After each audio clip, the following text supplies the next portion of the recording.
बहुपक्षीय सद्भावमा जोड दिँदै प्रधानमन्त्री ओलीद्वारा अमेरिकी राष्ट्रपति ट्रम्पको एकपक्षीय नीतिप्रति असहमति व्यक्त। राष्ट्रसङ्घको 73औं महासभामा प्रधानमन्त्रीको सम्बोधनलाई लिएर परराष्ट्र जानकारको असन्तुष्टि।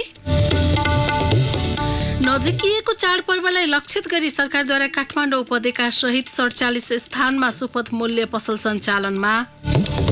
म्यानमारकी नेत्री आङ सान सुचीलाई दिएको मानार्थ नागरिकको सम्मान क्यानाडाद्वारा खारेज।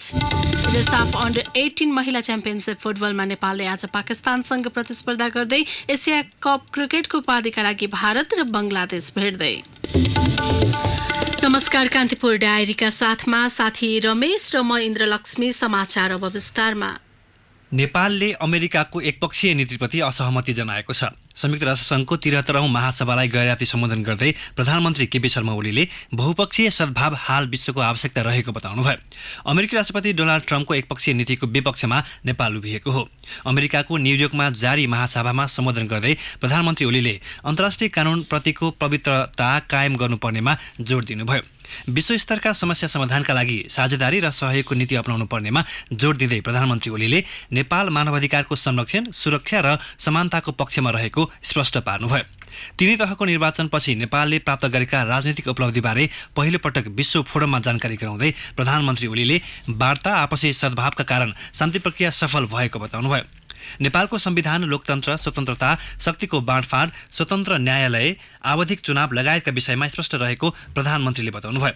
41% महिला निर्वाचित जनप्रतिनिधि हुनु उपलब्धि भए पनि अझै 9%ले सहभागिता बढाउन सरकार प्रतिबद्ध रहेको प्रधानमन्त्रीको भनाइ छ।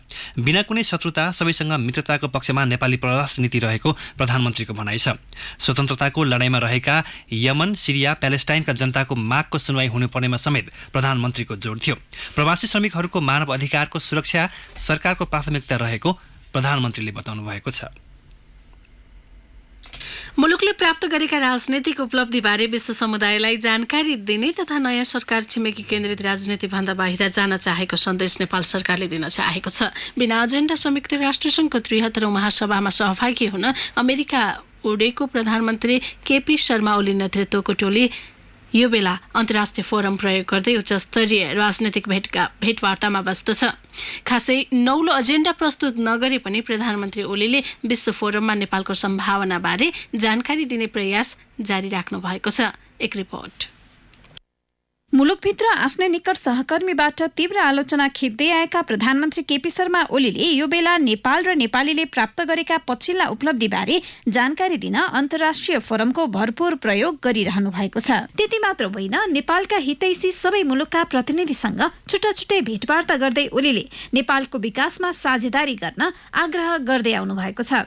तर राष्ट्रसङ्घको 73औं महासभाको सम्बोधन भने औपचारिकतामा सीमित भएको परराष्ट्र नीतिका जानकार डाक्टर उद्धव प्याकुरेल बताउनुहुन्छ। अहिले प्रधानमन्त्री अथवा जो गए पनि विश्व समुदायलाई भन्नुपर्ने कुराहरू चाहिँ नेपालको खासै त्यत्रो योग थिएन। तर उहाँ जाँदाखेरि भन्ने भनेको हामीले इलेक्सन पछि स्थायित्वतिर आछौँ भन्ने यो सामान्य कुरा खासै थिएन। त्यो हुँदाखेरि उनको वक्तव्यलाई खासै त्यो प्रकारले नयाँ एङ्गलले हेर्नुपर्ने परिस्थिति थिएन। किन उहाँको सरकारले जुन विगतका 7-8 महिनामा कतिपय छलाङ मार्नुपर्ने कामहरू कतिपय सन्दर्भमा पुरा नगरिरहेको अवस्थामा नेपालमा चाहिँ क्रिटिसिजम हुनु स्वाभाविक हो। उनले त्यहाँ जे बोलेका छन् स्थायित्वकै कुरा गर्दाखेरि पनि स्थायी हो कि होइन। नाकाबन्दीको चोटले बल्ल तल्ल उत्तरी छिमेकी चीनसँग सम्बन्ध बढाएको नेपालको परराष्ट्र नीतिलाई ओली सरकारले परिवर्तन गर्न खोजे पनि सही दिशा पहिल्याउन भने सकेको छैन। महासभालाई सम्बोधन गर्दै प्रधानमन्त्री ओलीले एकपक्षीय अमेरिकी नीतिप्रति असहमति जनाउनुभयो, जसले नेपाल बहुपक्षीय नीतिको पक्षमा छ भने प्रस्ट्याउँछ।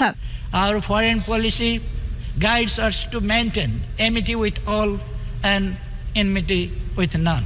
It has shaped our independent outlook on global issues which we consider on merit basis. We believe that regional and global efforts complement our national development efforts. In line with our foreign policy priority to regional cooperation, we have recently hosted the 4th summit meeting of BIMSTEC. We would like to see a revitalized SAARC as an important regional organization. The obligation of all member states to preserve the sanctity of multilateralism and uphold respect for international law. The problems that we confront today at global scale can only be overcome by global collaboration and partnership and absolute trust and confidence. America, Canada, बेलायत, Cambodia, Switzerland लगायत मुलुकका कार्यकारी प्रमुखसँग प्रधानमन्त्री ओलीको भेट भएको छ। राष्ट्रसङ्घको महासभामा सहभागी हुन काठमाडौँबाट अमेरिका पुगेका बिरलैले मात्र यो अवसर पाएका छन्। तर परराष्ट्र जानकार डाक्टर प्याकुरेल प्रधानमन्त्री ओलीको परराष्ट्र नीतिमा नै खोट औल्याउनुहुन्छ। नेपालको अहिलेको परराष्ट्र नीति चाहिँ खालि चीन र भारतमुखी मात्रै भइरहेको सन्दर्भमा बियोन्ड द नेबरहुड जानुपर्ने अवस्था छ। यदि त्यो सरकारले त्यसो गर्न खोजेको हो भने त्यसको धेरै महत्त्व होला, किनभने अब त्यो चाहिँ उही एउटा रिचुअल गएर बोल्दिने अनि फेरि यहाँ आएपछि अरू कदमहरू नहुने, खालि नेबरहुडमा मात्रै लाग्ने हो भनेदेखि अन्तर्राष्ट्रिय फोरमहरूमा त्यो प्रकारको महत्त्व चाहिँ दिलाउन सकिन्छ जस्तो मलाई लाग्दैन। अन्तर्राष्ट्रिय फोरममा प्रधानमन्त्री ओलीले संविधान कार्यान्वयन, 41% महिला सहभागिता र समावेशी शान्ति प्रक्रिया निष्कर्षमा पुगेको चर्चा खुलेरै गरे पनि मुलुकभित्र भने संविधानको विरोध कायमै छ। बलात्कार र हत्या हिंसाको श्रृङ्खला तीव्र छ। 2/3 बहुमत प्राप्त सरकार सिंहदरबारको बहुमतलाई अमेरिकामा प्रदर्शन गर्दै मुलुकको नक्सा रङ्गीन पर्दाले छोप्दैछ। रेडियो कान्तिपुरका लागि दिवा भट्टराई। नेपाली बिरामीहरूलाई कमिसनका लागि अनावश्यक रूपमा भारतीय अस्पतालहरूमा रिफर गर्ने नेपालका चिकित्सक, अस्पताल र एजेन्टहरूलाई कारबाही गर्न नयाँ दिल्ली स्थित नेपाली दूतावासले सरकारलाई आग्रह गरेको छ।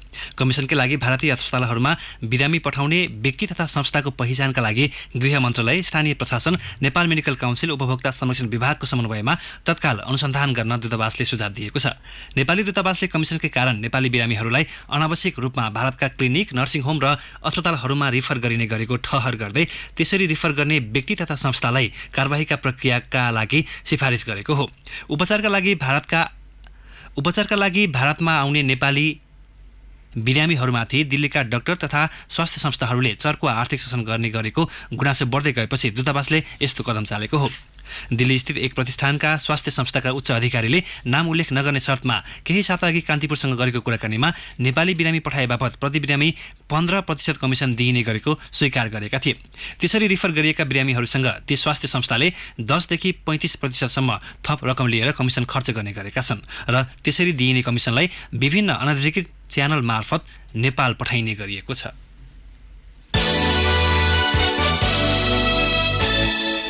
पेट्रोलियम पाइपलाइनबारे छलफल गर्न भारतका पेट्रोलियम तथा प्राकृतिक ग्यास मन्त्री धर्मेन्द्र प्रधान सहितको टोली काठमाडौँ आउनु भएको छ।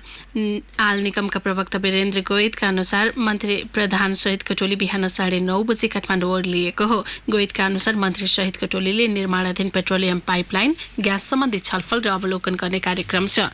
पहिलो दिन आज ग्यास, पेट्रोलियम सम्बन्धी विभिन्न निकायसँग छलफल गर्ने मन्त्री प्रधानले अमलेखगञ्जदेखि चितवनसम्म पेट्रोलियम पाइपलाइन निर्माणको मोडालिटी र पेट्रोल तथा ग्यास आपूर्तिसँग सम्बन्धित एजेन्डा लगायतका विषयमा समेत जानकारी लिनुहुने प्रवक्ता गोयतले जानकारी दिनुभयो। भारतीय टोलीले निर्माणाधीन रक्सौल अमलेखगञ्ज र मोतिहारी अमलेखगञ्ज पेट्रोलियम पाइपलाइन आयोजना, अवलोकन र समीक्षा समेत गर्नेछ। यसअघि बुधबार हुने भनिएको नेपाल र भारतका उच्च अधिकृत बीचको बैठक अन्तिम क्षणमा स्थगित भएको थियो।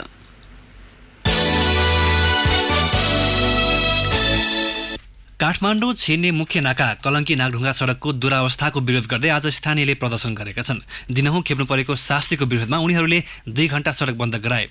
7.7 किलोमिटरको सो सडक खण्ड 4 वर्षदेखि धुलाम्मे र निर्माणको कारण खराब अवस्थामा छ।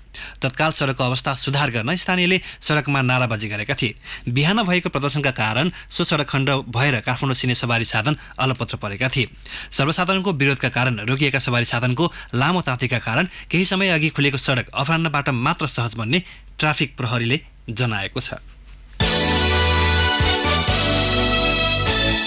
नजिकिएका चाडपर्वलाई लक्षित गर्दै सरकारले मुलुकमा विभिन्न स्थानमा आजबाट सुपथ मूल्य पसल सञ्चालनमा ल्याएको छ। वाणिज्य, आपूर्ति तथा उपभोक्ता संरक्षण विभागले उपत्यका सहित मुलुकका 47 स्थानमा सुपथ मूल्य पसल सञ्चालनमा ल्याएको हो।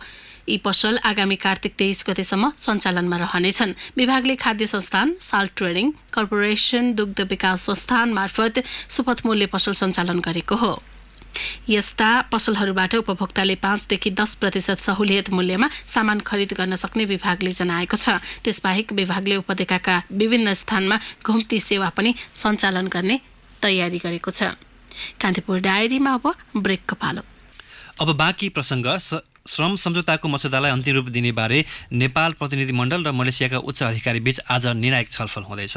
प्रतिनिधिमण्डलले मलेसियाको गृह तथा मानव संशोधन मन्त्रालयका उच्च अधिकारीसँग छलफल गरी दुई देश बीचको श्रम सम्झौताको मस्यौदामा सहमति जुट्न बाँकी रहेका विषयमा सहमति जुटाउने बताइएको छ। यस्तै छलफलमा नेपाली प्रतिनिधिमण्डलले नेपालबाट मलेसियामा कामदार आपूर्ति दुई देशको सरकार सम्मिलित G2G प्रक्रिया मार्फत हुनुपर्ने विषयलाई प्रमुखताका साथ उठाउने भएको छ। कामदारको सम्पूर्ण लागत खर्च रोजगारदाता कम्पनी मुलुकले बेहोर्ने गरी शून्य लागतमा रोजगारीको अवसर प्रदान गर्ने विषयलाई पनि नेपालले जोड दिनेछ। यस्तै कामदारको सामाजिक सुरक्षा, न्यूनतम सेवा सुविधा, 24 घण्टे बिमा, स्वास्थ्योपचार लगायतका मुद्दा पनि छलफलका क्रममा नेपालले उठान गर्ने श्रम, रोजगार तथा सामाजिक सुरक्षा मन्त्रालयले जनाएको छ।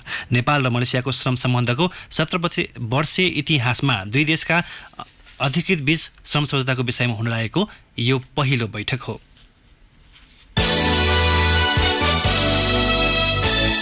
अब अन्तर्राष्ट्रिय प्रसङ्ग क्यानाडाको संसदले म्यानमारकी नेत्री आङ सान सुचीलाई दिएको मानार्थ नागरिकको सम्मान खारेज गरेको छ। रोहिङ्गा अल्पसङ्ख्यक मुस्लिम समुदाय विरुद्धको हिंसा नियन्त्रणका लागि पहल गर्न नसकेको भन्दै क्यानाडाले सम्मान खारेजको निर्णय गरेको बीबीसीले जनाएको छ। सन् 1991 को नोबेल शान्ति पुरस्कार विजेता सुचीलाई सैनिक शासक विरुद्ध म्यानमारमा भएको शान्तिपूर्ण आन्दोलनको सम्मान गर्दै क्यानाडाले मानार्थ नागरिकको सम्मान दिएको थियो। रोहिङ्गा मुस्लिम समुदाय विरुद्ध भएको नरसंहारका बारे म्यानमारका नेतृत्वमाथि नै छानबिन गर्नुपर्ने संयुक्त राष्ट्रसङ्घले प्रतिवेदन सार्वजनिक गरेको थियो। हिंसाका कारण 7 लाख रोहिङ्गा म्यानमार छोडेर अन्यत्र शरण लिन पुगेका छन्। रोहिङ्गामाथि नरसंहार भएको भन्दै मानवाधिकारवादी नेत्री सुचीले हिंसाको बचाउ गर्दै आउनु भएको छ।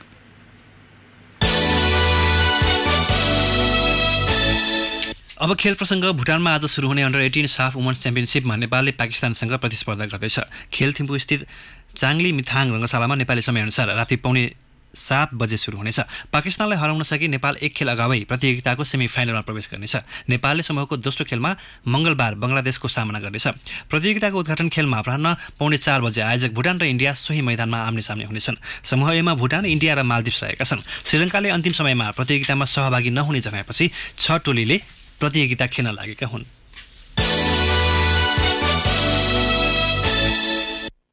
युएमा जारी एसिया कप क्रिकेटको उपाधिका लागि आज इन्डिया र बङ्गलादेश भेट्दैछन्। सुपर 4 का 2 खेलमा जित र 1 मा बराबरी खेलेको इन्डिया शीर्ष स्थानमा रहँदै फाइनलमा प्रवेश गरेको हो। बङ्गलादेश भने अफगानिस्तान र पाकिस्तानलाई हराउँदै उपाधि यात्रामा अघि बढेको छ।